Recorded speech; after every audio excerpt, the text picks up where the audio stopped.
Hey, ¿qué tal gente? Espero que se encuentren muy bien el día de hoy. Como vieron en el título, en este video voy a hablarles sobre algunas películas mexicanas que son realmente bastante buenas, ya que a pesar de que hay muchísimas películas que son muy malas, otras realmente sí valen la pena, y que yo creo que en algún momento tienen que ser vistas. Hay muchas, pero para este video me dediqué a elegir 10 películas, así que espero que les guste. Antes de comenzar con el video, debo aclarar que estas no son las únicas buenas películas mexicanas, sino que son las que yo elegí personalmente. Una vez dicho eso, ahora sí, comenzamos.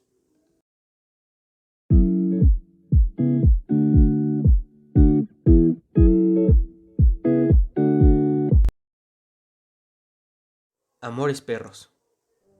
Pocas veces el debut de un director es tan impresionante como el de Alejandro González Iñárritu, con Amores Perros, su primer largometraje. Esta cinta lo llevó a Cannes, lugar en el que recibió el premio de la Semana de la Crítica en largometrajes, dando paso a un recorrido por distintas ceremonias y fiestas de cine en el mundo, incluidos los premios Oscar en representación de México. Amores Perros es una película coral, es decir, historias separadas con personajes distintos que se unen en un punto de la trama, pero no necesariamente se conocen, donde convergen las historias de Octavio, Valeria y el Chivo, tres personajes trágicos que representaron la idiosincrasia mexicana en sus distintos niveles y sectores, el económico y el social. El resultado fue abrumador. En más de 2 horas vemos historias paralelas y demasiado mexicanas como para ser ignoradas. Sin embargo, la cualidad que tiene Amores Perros y su importancia en el cine nacional es que siempre se pensó para escalar a nivel internacional.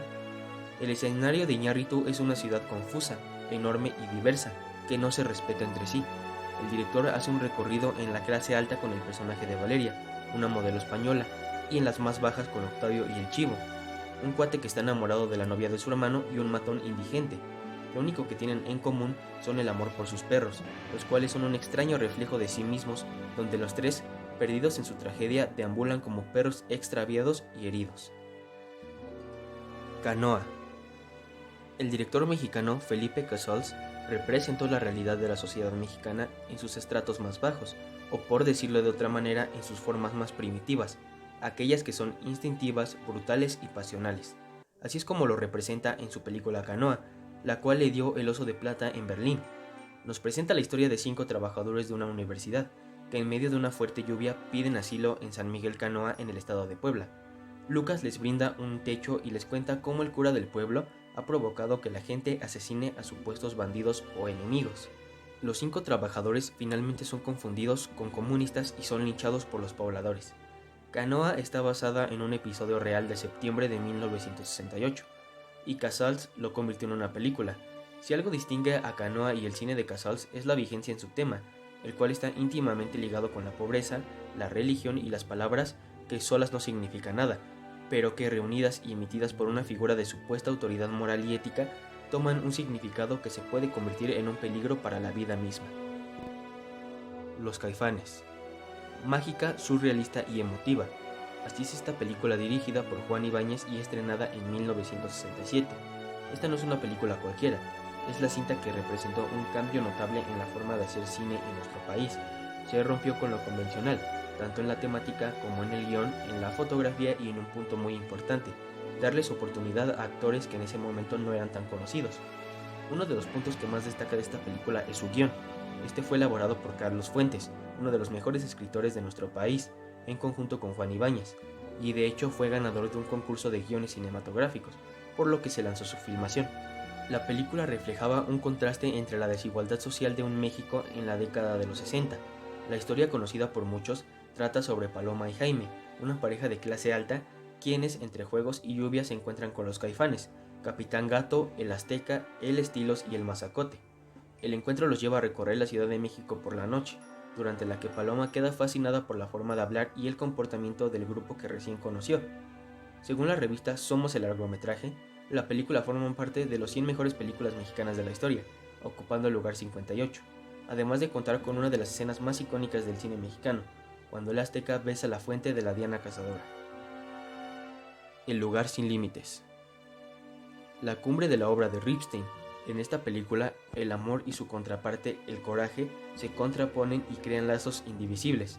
El cuestionamiento de la identidad está fielmente retratado no por quienes saben perfectamente quiénes son y qué es lo que quieren, sino por aquellos que solo viven un papel, un rol que la sociedad les ha impuesto, buscando negar su identidad destruyendo la de los demás. La complejidad de la sexualidad humana, de la identidad de género y de la perversión producto de la homofobia resume el argumento de esta película. Son pocas las películas que abordan de manera tan explícita la confrontación entre la homosexualidad y el machismo en México. Una película que fue tan innovadora pero también controversial por mostrar estos temas en aquellos años.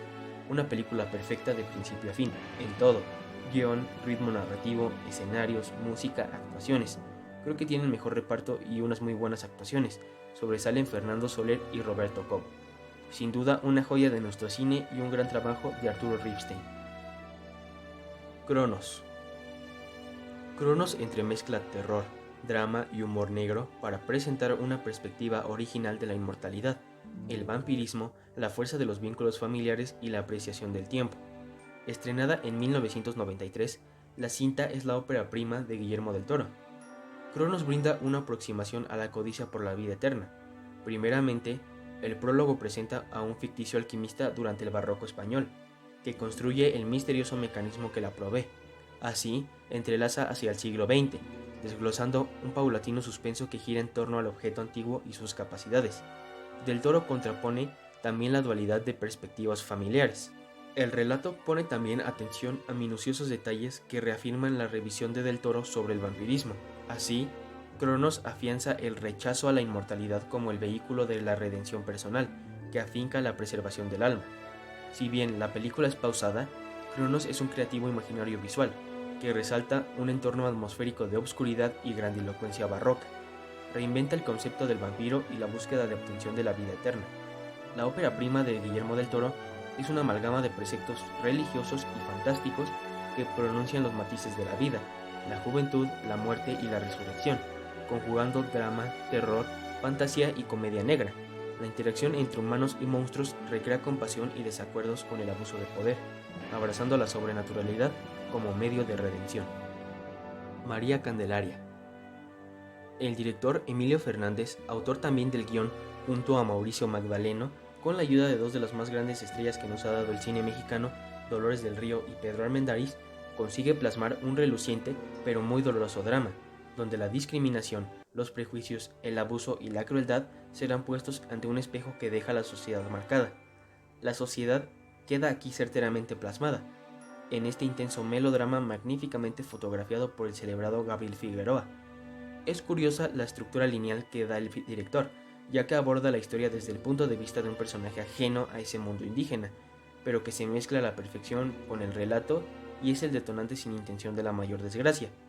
Para el Indio Fernández es sin duda uno de sus trabajos más reconocidos, donde aborda y consolida el tema indigenista y del México rural tan propio de su filmografía. Durante casi medio siglo, este largometraje fue la única película mexicana en ganar el máximo premio en alguno de los 4 grandes festivales de cine: Berlín, Cannes, San Sebastián y Venecia. Esta película ha quedado para la historia como una obra que dignifica el arte cinematográfico.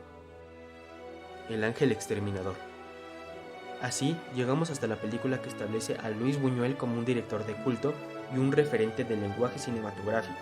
Se trata del Ángel Exterminador de 1962, en donde un grupo de alta sociedad que después de ir a una ópera se reúne en la mansión de los Noville. La cena está lista y los 20 invitados disfrutan de una velada llena de lujos. Cuando llegan a la sala después de cenar, sin razón aparente, ninguno de ellos puede salir de ahí. No hay explicación al por qué se ven obligados a estar encerrados, pero no logran descifrar su estadía ni una manera de huir. La pregunta no tiene respuesta, y lo fascinante del Ángel Exterminador es que el espectador está en la misma situación que los invitados. No sabemos la razón de su encierro. El punto de quiebre de histeria es necesario para descubrir cómo salir de una razón absurda, que primero los obligó a comportarse de una manera y luego eliminó todo sentido de civilización. Y aquí está la clave.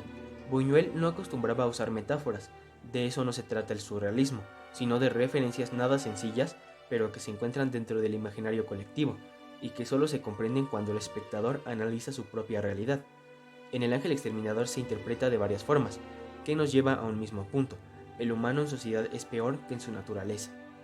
Al estar encerrados, al sentir miedo, al no llegar a un acuerdo y al verse en una situación vulnerable, los invitados dejan de lado su clase y educación para sobrevivir.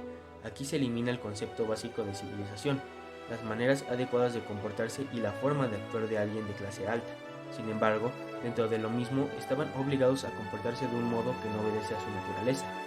El Ángel Exterminador fue la primera película de Buñuel después de más de 30 años de carrera en la que se ve libertad artística e interpretativa, lo cual se refleja en su estética racional pero honesta. El Ángel Exterminador fue y es una burla fuerte ante aquellos responsables de las condiciones dentro de sus historias pasadas. Macario. El 9 de junio de 1960 se estrenó Macario, de Roberto Gabaldón, una cinta protagonizada por Ignacio López Tarso, y que llegó hasta la ceremonia de los premios Oscar en representación de México por primera vez para nuestro país. Esta película nos presenta a un campesino llamado Macario, que realiza una especie de viaje iniciático, donde conversa con la muerte. Primero, ante la pobreza y el hambre, Macario debe decidir si quiere compartir su pavo con la muerte, cediendo ante esta última, quien, a cambio, le ofrece la posibilidad de curar personas en el pueblo, pero no de la elección de Macario, sino de la muerte misma. Macario contó con la participación de Gabriel Figueroa, quien se llevó el premio a Mejor Fotografía en Cannes, por encima de grandes producciones como La Dolce Vita de Federico Fellini, y quien también fue responsable de darle a México una de las películas más simbólicas y bellas en nuestra historia. Macario permanece como una de las películas mexicanas más definitivas, que destacan por presentar un imaginario de la muerte que permanece en la sociedad mexicana y que dentro del cine se alejó de todo lo que se había visto hasta ese momento, sobre todo a través de las producciones de la época de oro, donde se minimizaba el efecto de la muerte en los mexicanos, y se veía desde una perspectiva un tanto absurda. El Castillo de la Pureza. La década de los 70 fue grandiosa para el cine en México, pues se retomó la Academia Mexicana de las Artes y Ciencias Cinematográficas, la celebración del Ariel, se inauguró la Cineteca Nacional en los Estudios Churubusco y se creó el Centro de Capacitación Cinematográfica. Durante esta misma época se comenzaban a desarrollar dos tipos de cine. Por un lado estuvieron las ficheras, considerada como una de las peores épocas del cine mexicano. Sin embargo, a la par, surgía en México un ejercicio fílmico durante la época de apertura que presentaba historias crudas y complejas de la realidad del país, basadas en hechos reales, y que servían de una narrativa similar casi precaria para contarse. Surgió así Arturo Ripstein, alumno de Buñuel, quien desarrolló en los 70 una vasta filmografía que es liderada por El Castillo de la Pureza, de 1972. La película, escrita junto a José Emilio Pacheco, nos muestra a un padre de familia que, durante casi 20 años, mantiene encerrada y oculta a su familia del mundo exterior y sus supuestos peligros. Todo comienza a derrumbarse cuando sus hijos entran a la adolescencia y sus instintos sexuales comienzan a salir a flote. La historia está basada en hechos reales, sucedidos en 1959 en la Ciudad de México. Un sujeto llamado Rafael Pérez Hernández encerró por 15 años a su esposa y sus hijos, llamados Soberano, Libre Pensador, Indomita, Triunfador y Bien Vivir, quienes representaban con sus nombres la manera en que se debía realizar una sociedad. Sin duda, una película con un guión fuerte, pero que está muy bien elaborado, retratando muy bien los hechos en los que fue basada. Los Olvidados. En 1947 y 1949, Luis Buñuel trabajó en El Gran Casino y El Gran Calavera, dos películas que dejaron insatisfecho al director español, a partir de que se realizaron como favores comerciales para ver resultados en taquilla, y por ende sin el estilo fílmico que caracterizó a Buñuel en el mundo, el surrealismo. Así que decidió rematar con una de las películas más grandes no solo del cine mexicano. Se trata por supuesto de Los Olvidados de 1950, una película que es brutal en todos los sentidos. Los Olvidados nos presenta a Pedro, un niño inocente que vive con su madre, y a Jaibo, un delincuente juvenil que acaba de salir de una correccional y que tiene el objetivo de asesinar a quien supuestamente lo delató. La vida de estos dos se encierra en un círculo marcado por la pobreza, el hambre y la violencia. Pedro representa la inocencia inherente de los individuos, los cuales se corrompen dentro de la sociedad, mientras Jaibo entiende el mundo de dos formas: o matas o te matan. Buñuel, después de 2 años de investigación en los barrios más pobres de la Ciudad de México, quiso presentar una realidad tan apabullante y lastimera, que los sueños de los protagonistas estén infectados de pobreza donde no hay salida. Los Olvidados, la cual se filmó en 21 días intensos, tuvo un estreno mediocre en México, de unos cuantos días, ante la indignación y el enojo del gobierno y la clase conservadora. Primero, porque un español venía a contar las desgracias de los pobres, aquellos que son ignorados y olvidados por las autoridades, y en segundo lugar, porque se pensó dejaba mal parado a México a nivel internacional. Buñuel llegó a Cannes en 1951 con Los Olvidados, y se llevó el premio a Mejor Director, además del aplauso de la crítica, otorgándole así una nueva oportunidad a las audiencias mexicanas de ver una historia que era suya y sigue siendo nuestra. Y bueno, esto ha sido todo por el video de hoy. Si les gustó, no olviden dejar su like y comentar cuáles son sus películas mexicanas favoritas. Suscríbanse si aún no lo hacen y no se olviden de activar la campana de notificaciones. Nos vemos en un próximo video. Chao.